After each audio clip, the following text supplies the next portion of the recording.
I think everyone who does the unfinished comedy quest in Meropide has the same reaction when they learn that Caterpillar is a Hilichurl.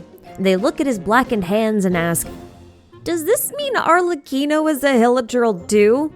But I feel like we get too caught up in the shock of it all and fail to ask the bigger questions. Like, if it's true that she is a Hilichurl and Caterpillar was meant to hint at this fact, then why did Hoyo pick Caterpillar to do it? What is it that connects these two?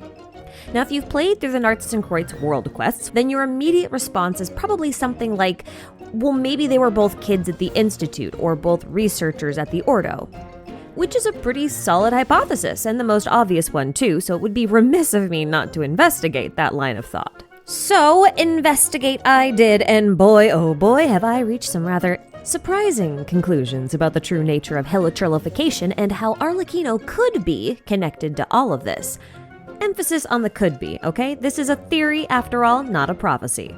Now, this video does contain a lot of spoilers for a lot of quests, the full list of which can be found in the description box, so please check that out before continuing. Let's not waste any more time, though. I want to talk about Hilichurls, and I want to talk about them right now. Hilichurls are the remains of the Tavatian people who have been cursed in some way. They have existed for thousands of years, although their last huge spike in population came immediately after the Conrian Cataclysm. Our source for this information is both the Codex and Dainsleif, who even goes so far as to name this curse the Curse of the Wilderness, which is a name that matters a lot and we'll get back to it later. Now, despite it being referred to as a curse, it does seem as though the mere exposure to abyssal energy can cause a human from Tavat to transform into a Hilichurl, and it's unclear if this is the case where you can get the same result through different methods, or if the abyssal exposure and the curse are somehow the same thing. For simplicity's sake, I am just going to refer to this whole transformation process as the curse for the rest of the video. And just so we're very clear, let me reiterate one more time, Hilichurls are not just cursed Conrians of mixed blood. We have several instances of other ruined civilizations being turned into Hilichurls. For example, Dragonspine has a celestial nail, which notoriously destroyed an important ley line tree, which then threw the entire mountain into eternal winter, destroying all of the people who lived there. The Princess's Box talks about a guy named Ugo, who was very close to the Princess of Solvindignir, and if you go up to the top of the mountain, you can find a Lawachurl who shares his name. And there's a very good chance they're the same person. Now, in this video of mine, I made a case for celestial nails being used to repel the dark mud of the abyss, and in that same video, I suggested that Dragonspine had an abyssal infection, and that the nail must have been sent down to fix it and missed its target. If I end up being right about that, then we could see how Ukko, and maybe every other citizen of Solvindignir, became cursed Hilichurls. They had some kind of abyssal exposure. Another example is found in the deserts of Sumeru, where we have the infamous Gurabad, a city that fell to the dark abyssal powers summoned by Lilupar and her kin, also referred to as a dark plague. While it's not stated outright that the citizens of this city turned into Hilichurls, there are several mentions of them turning into humanoid monsters, and in this book, which contains a legend version of the incident, it says that the people, quote, scattered amidst a world of darkness, left to become wild creatures who had lost their language and faces. Which honestly sounds a lot like the Hilichurls. There's the curse of the wilderness, unable to speak in their own original languages, and masks replacing their faces.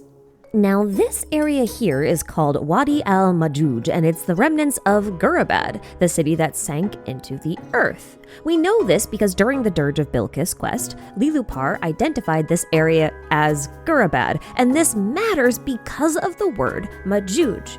According to the Academia Investigation Team report and logs, the word Majuj refers to, quote, bizarrely shaped creatures and the innocent survivors of that ancient country transformed somehow.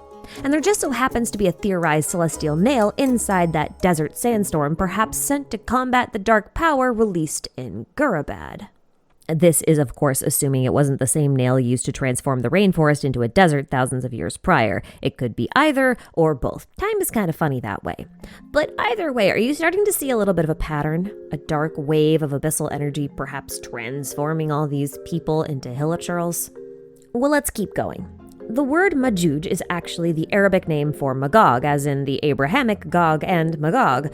These names can be used to refer to individuals, tribes, or even locations, depending on what religious text you're looking at. And in Genshin, this is the name used to refer to Hilichurls in the desert. In other words, the people of Gurabad are the Hilichurls in the desert of Sumeru. Funnily enough, this might actually be where Hilichurls got their name. It's said that at the end of days, Gog and Magog will descend from every hill, and that kind of makes them the people of the hills, or hill people, which is what Hilichurls are called in Chinese. I bring up the Abrahamic influences not just to point out how Hilichurls are made of people from all over Tibet, but also because of their relationship with floods, and floods are a big theme of Fontaine. See, Gog and Magog is sometimes used to refer to the descendants of the prophet Nuh, or rather Noah, as in Noah's Ark. In this way, Hilichurls are allegorically survivors of the flood. And since the story of Noah's Ark is related to the primordial one via the book Before Sun and Moon, Hilichurls can therefore only be made of the people of the primordial one. This is likely why pure Conrians, who are not people of the primordial one, do not turn into Hilichurls.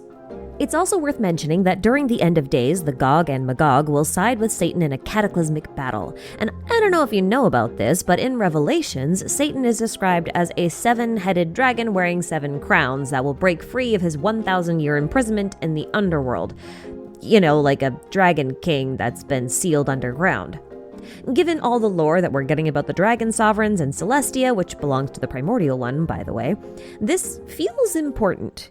Now keep in mind that the Dragon King, Nibelung, sought out the power of the Abyss, so he's Abyss-aligned right now, and during the Caribert quest, we watched the Hilichurls bow in reverence to an imprisoned Abyss-aligned entity.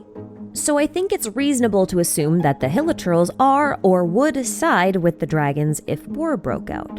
Now, because of his imprisonment in the underworld and for many other reasons, Satan is often associated with the dead or even the undead, and that got me thinking. See, it feels weird to me that every person from these ancient civilizations are still alive somehow as Hilichurls, because if a civilization is destroyed, then wouldn't it just make more sense that the people there are just dead instead of cursed? Why go through the trouble of cursing them? Unless the curse and death are the same thing. After all, isn't it commonly agreed upon in most cultures that death happens when mind and body separate? And if that's the case, then Hilichurls are kind of like special zombies, right? I mean, abyssal exposure is considered fatal, so what if the curse is just like quarantine? The people died, but they're infected with abyssal energy or like forbidden knowledge, and we know how damaging that stuff can be to critical infrastructure like Irminsul, right? So let's say the Abyss kills somebody. Their mind leaves their body, but their body isn't allowed to die conventionally because it's contaminated. So it just continues to live on and exist, operating on fundamental physical needs like eating, sleeping, exercising, utilizing muscle memory to reenact aspects of their former life. After all, their mind might be gone, but their brain is still there. It's like an operating system with no software. I want to continue exploring this idea further, but before we do that, we need to shift our focus back to the apocalyptic floods and get some new context. Fontaine has brought us a lot of lore surrounding 2 main themes: floods and the circumstances of death. I said earlier that Hilichurls were the survivors of a great flood, but they're not the survivors of every flood. Even if they're the undead or transformed bodies of the people who survived the flood that destroyed the entire world at the beginning of time, they became the victims of floods of abyssal power much later on, right? But in Fontaine, there is no abyssal flood that we know of, only primordial water. If you're watching this, you've definitely done parts 1 through 4 of Fontaine's Archon quest, so you should know what primordial water does. It dissolves the bodies of the people of Fontaine and nobody else. But the people of Fontaine are also able to reappear within Fontaine's waters under certain circumstances, like in the case of Vignier, where she and dozens of other women merged their consciousnesses together to form an oceanid after their bodies were destroyed by primordial water. Since the people of Fontaine's bodies are completely soluble, it made me wonder if the people of Fontaine are merely minds without actual bodies. So something that the Narzissenkruez questline focuses on is the idea of separating the mind from the body. In fact, it's the focal point of René's research. He wanted to save everyone in Fontaine from the apocalyptic flood by merging all of their minds into one bodiless entity, shedding their physical forms and thus avoiding the inevitable apocalypse. Essentially, he wanted to turn everyone in Fontaine into one giant Oceanid-like thing, okay? Now, during his research, he played with the idea of extracting people's minds from their bodies and putting them into robot bodies.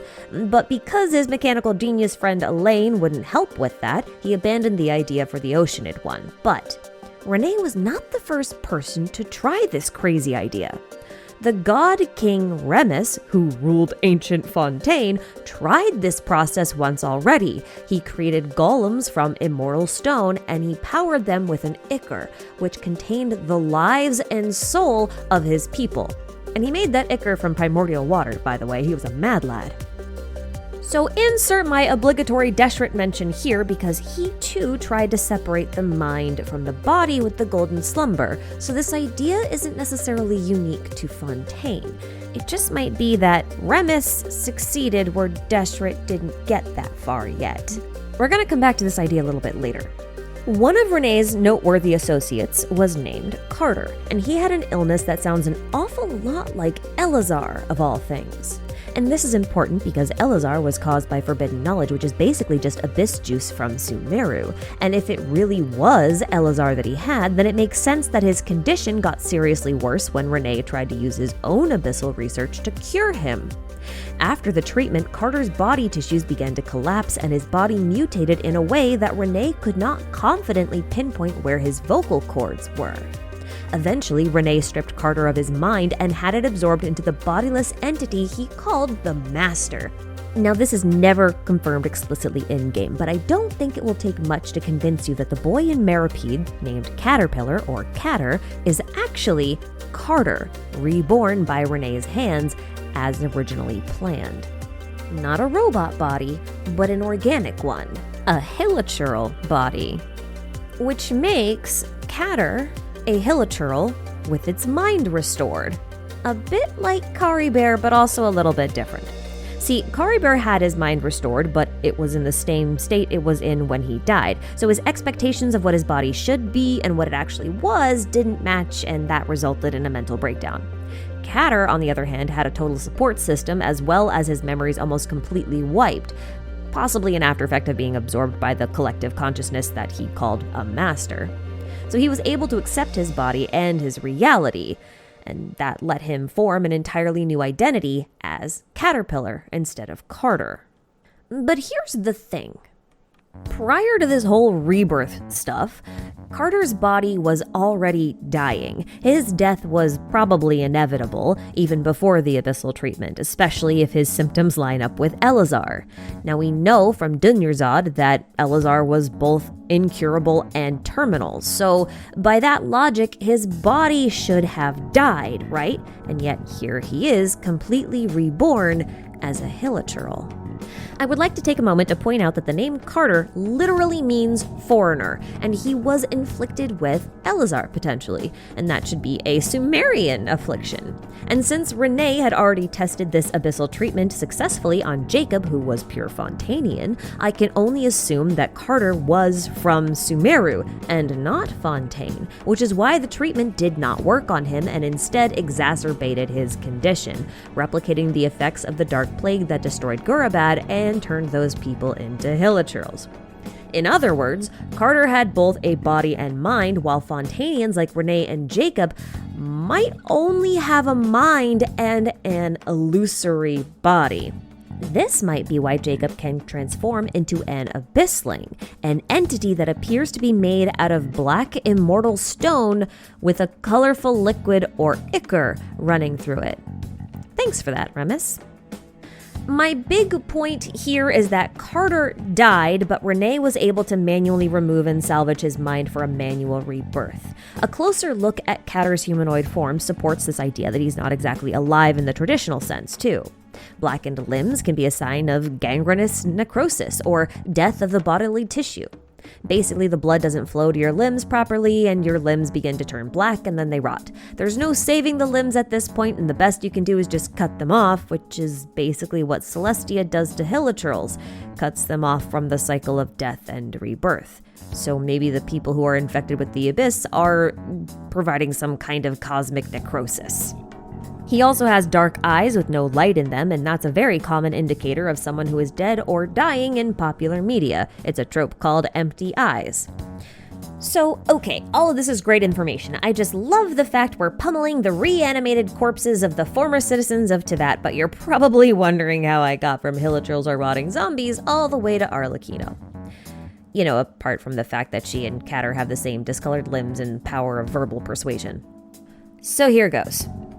Most of Renee's research that wasn't focused on the Abyss seems to be aimed at oceanids for their ability to merge together and split apart at will, as it gave him insight into how bodiless minds could theoretically function. To understand this, he leveraged the assistance of an oceanid named Lyris, the director of the Narzissenkruez orphanage that Renee grew up in. I have to start this section off with a small disclaimer. This oceanid here and the humanoid Marianne both are and are not Lyris and Marianne at the same time. See, around 400 years ago, both Lyris and Marianne were present during a big explosion inside of Elenis, which killed Marianne. The thing is, Lyris seems to have done something that allowed Marianne to gain an oceanid form, and I think that entity then created the tiny oceanid that we call Anne. We don't know what happened to Lyris after that, and that actually matters a lot. This is because in the quest, Anne calls Marianne Princess Lyris, and she calls the oceanid a dragon despite neither of these things being either of those things. It's kind of like how this boar is actually a dog. So what I'd like you to take away from all of this confusing nonsense is that the oceanid form is metaphorically considered a dragon in this case, and the body of Lyris is still missing. Believe it or not, Lyris is the key that connects the Narzissenkruez Ordo to the Hilichurls, and for that to make any sense at all, we need to know a lot more about Lyris. So we'll start with the one piece of information that we do have, which is her name. Because apparently the other way to read her name in Chinese isn't Lyris but Lilith, and I think Lyris was chosen here because it's the name of an oceanid from Greek mythology, which would make this a pun in true Hoyo style. Now, there's a lot of history around the character of Lilith and the Lilins, but one Judaic story about her really stood out to me. In the Zohar, Lilith was considered barren and could not have children on her own in the normal way, and soon after realizing her condition, she flew up to heaven and clung to the cherubim, angels who are said to look like very small children. She apparently fed off their energy, and God got annoyed with it and cast her into the sea, forbidding her from ever returning to the cherubim, and also making her really angry in the process. It's kind of the perfect story for an orphanage director, don't you think? Especially since oceanids need permission to obtain the helix split that they use for reproduction and otherwise can't or are not allowed to reproduce at all. In this way, we could say that Lyris was a mother taking care of the children of others since she couldn't have children for herself, just like Lilith tried to do. Initially, anyway. Now, in my very first theory about Arlecchino, which looks at her historical inspirations rather than mythological ones, I did propose that she could be based on a cherubim angel in the same way that Columbina is based on a seraphim, pointing out the number of feathered wings in her hair and brooch as evidence. And well, wouldn't you know it, in the Talmud, Lilith is said to look a bit like the cherubim as well. So with this admittedly tenuous connection between Lilith and Arlecchino, is it at all possible that Lyris and Arlecchino are the same person in some capacity? And how the heck did we get from the bodiless oceanid to a Hilichurl? Well, let's look at the evidence. Lyris and Arlecchino are both references to Alice in Wonderland. Lyris is the Red Empress, or rather, the Red Queen, while Arlecchino is supposed to be the knave who was put on trial for stealing the tarts of the Queen of Hearts. And I swear to God, if tarts ends up being a pun for tart aglia, I'm going to be so mad. But the rest of the Narzissenkruez Institute is also full of Alice in Wonderland references. The Poem of the Jabberwock, the Anne in Wonderland achievement, thematic tea parties, nonsensical talking animals, and of course, our good friend Carter, codenamed Caterpillar. Now, Arlecchino and Caterpillar have a few odd things in common, notably their eyes, which lack any light, their blackened limbs, odd markings, and strange powers of persuasion. This has led many to believe that Arlecchino, like Carter, is also a Hilichurl. And I'm inclined to agree. See, in the Institute of Natural Philosophy, you can find this letter that says, "The lizard's bones dissolved into mud, from which swans emerged." Lizard, in this case, is a dragon. And as we established earlier, oceanids are metaphorical dragons. The mud here is likely dark mud, abyssal goo, the same stuff that Hilichurls melt down into when they finally disappear once and for all. This is kinda similar to how Carter's death and rebirth is described as well. And when his rebirth is finished, he took the shape of a Hilichurl with feathered accessories and a bird-shaped mask, kind of like a swan, stretching it a little bit, but come on, these are stock Hilichurl models. But swans do seem to be Arlecchino's primary design inspiration. So I suppose you could take the phrase literally.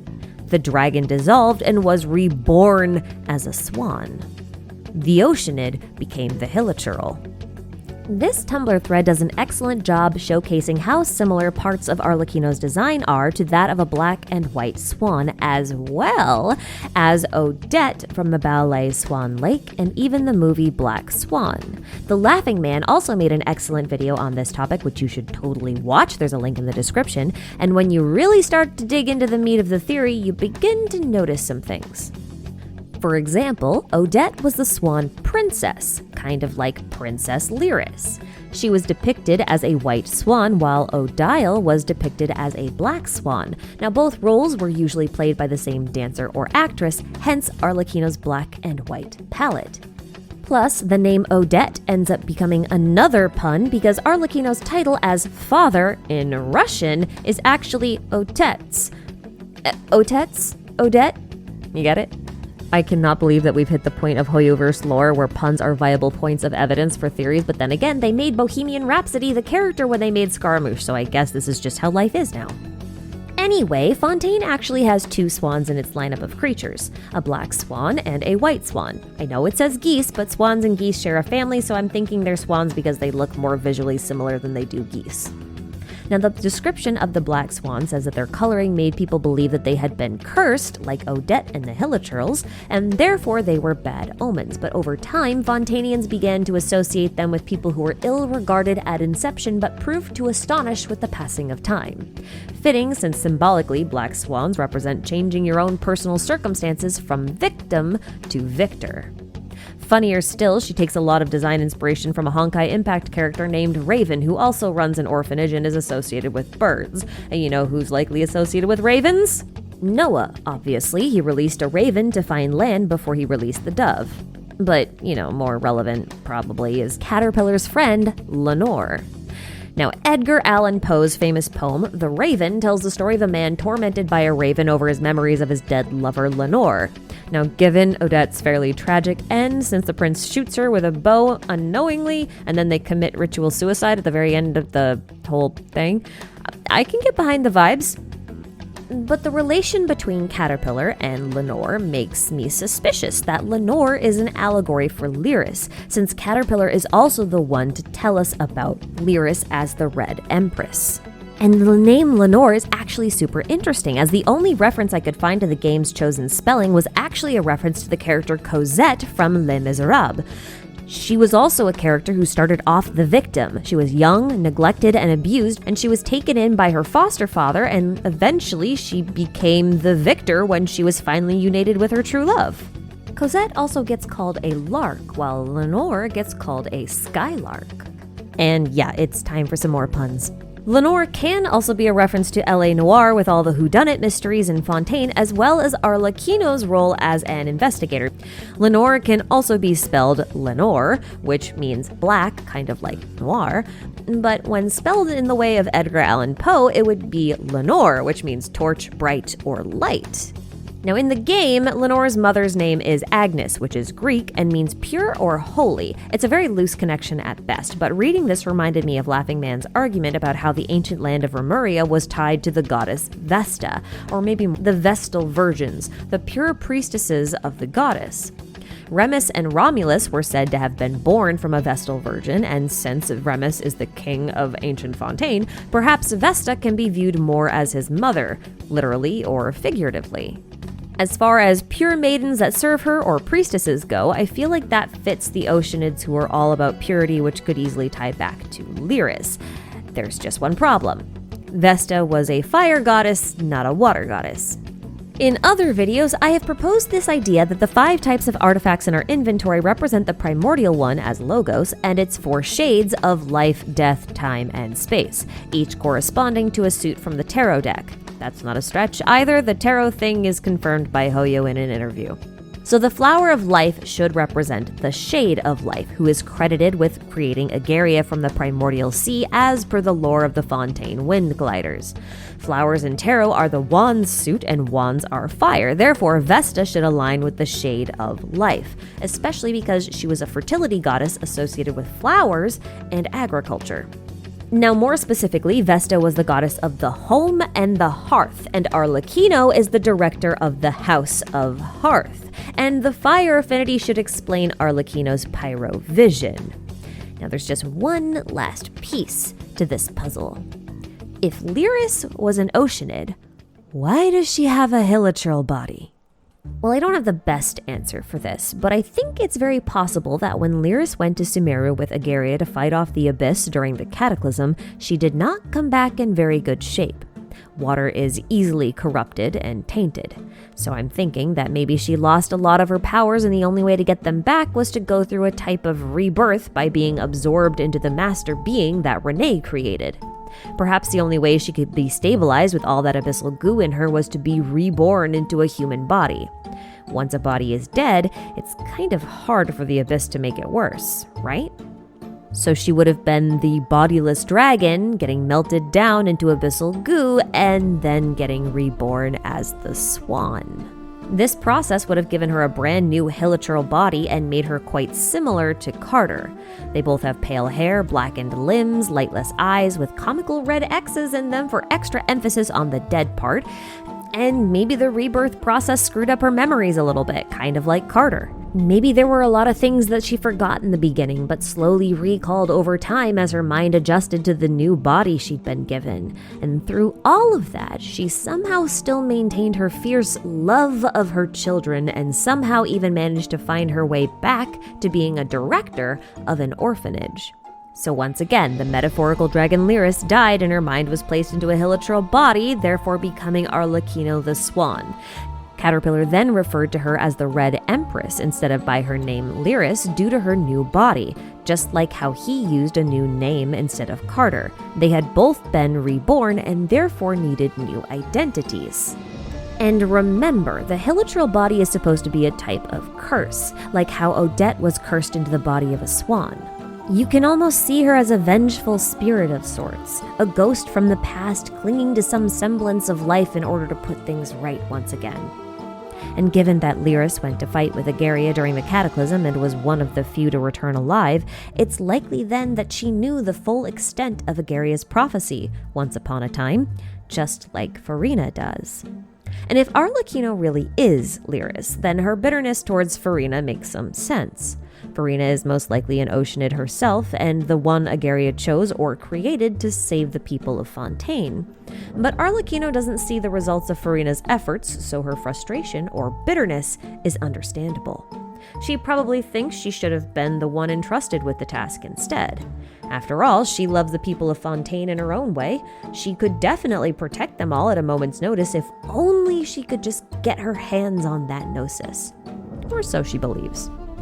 In this way, I can see Arlecchino as being well-intentioned when it comes to the people of Fontaine, since in some ways they are also her adoptive children. But even so, I think there's a reason why Agaria chose Farina, and as enthusiastic or desperate as Arlecchino or Lyris is, I don't think there's much she can do even if she had the gnosis. I think it's time to lay the ghosts of the past to rest. I still have enough material on Hilichurls to make an additional deep dive video on them, and I still might, but I was inspired and I wanted to get these thoughts out before 4.2 drops. So here you go. I don't know how likely it is that Arlecchino and Lyris are really related, but there was enough evidence to make me go,